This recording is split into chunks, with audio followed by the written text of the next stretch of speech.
पुरंदर तालुक्यातील सासवड येथे भरदिवसा गोळीबार केल्याची घटना घडली आहे। 3 हल्लेखोरांनी केलेल्या गोळीबारात एक जण गंभीर जखमी झाला आहे। गजबजलेल्या एसटी बसस्थानक परिसरात गोळीबार झाल्याने खळबळ उडाली आहे। ही घटना एसटी स्टँड समोर गुरुवारी दिनांक 18 रोजी दुपारी 3:50च्या सुमारास घडली। घटनेची माहिती मिळताच सासवड पोलिसांनी घटनास्थळी धाव घेतली। प्रत्यक्षदर्शींनी दिलेल्या माहितीनुसार सासवड येथील बस स्थानक समोर दुपारी 3:50च्या सुमारास ही घटना घडली आहे। 3 हल्लेखोरांनी हा हल्ला केला। यात 41 वर्षीय राहुल नामदेव टिळेकर हे गंभीर जखमी झाले आहेत। त्यांच्यावर सासवड येथे प्राथमिक उपचार केल्यानंतर पुढील उपचारासाठी पुण्यातील रुग्णालयात दाखल करण्यात आले आहे। सासवड एसटी बस स्थानकासमोर टिळेकर हे आईस्क्रीम विक्रीचा व्यवसाय करतात अशी प्राथमिक माहिती समोर आली आहे। घटना घडल्यानं सासवड पोलीस ठाण्यातील वरिष्ठ पोलीस अधिकाऱ्यांसह गुन्हे शाखेच्या पोलिसांनी घटनास्थळी धाव घेतली। घटनेनंतर पळून गेलेल्या आरोपींचा शोध सुरू करण्यात आला आहे। पोलिसांकडून परिसरात सीसीटीव्ही फुटेज तपासण्यात येत आहे।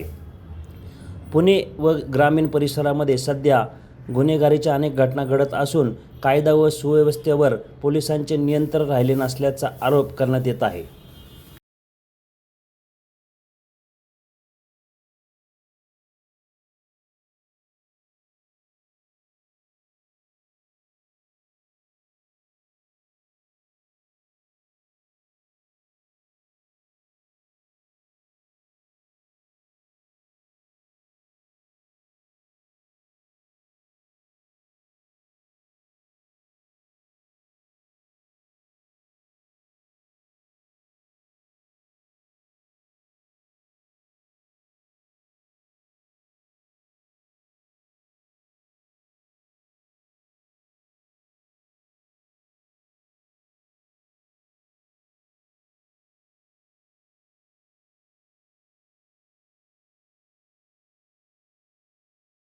पुण्याच्या पूर्व भागातील 1938 पासून ग्राहकांना गुणवत्ता व सेवेची हमी असलेले अग्रवाल स्वीट्स म्हणजे नुसती परंपरा नाही तर चोखंदळ खवय्यांसाठी मेजवानी आहे। स्वर्गीय मुन्नालाल अग्रवाल यांच्या प्रदीर्घ वारसा सांभाळत अग्रवाल कुटुंबियांनी स्वीट्समध्ये ग्राहकांची गरज ओळखून अस्सल तुपातील पदार्थ आणि तत्पर सेवेचा वारसा जपत फूड क्षेत्रात नावलौकिक मिळवला आहे। हडपसर गाडीतळ व आकाशवाणी रविदर्शन येथील अग्रवाल स्वीट्सच्या शाखेला नक्की भेट द्या।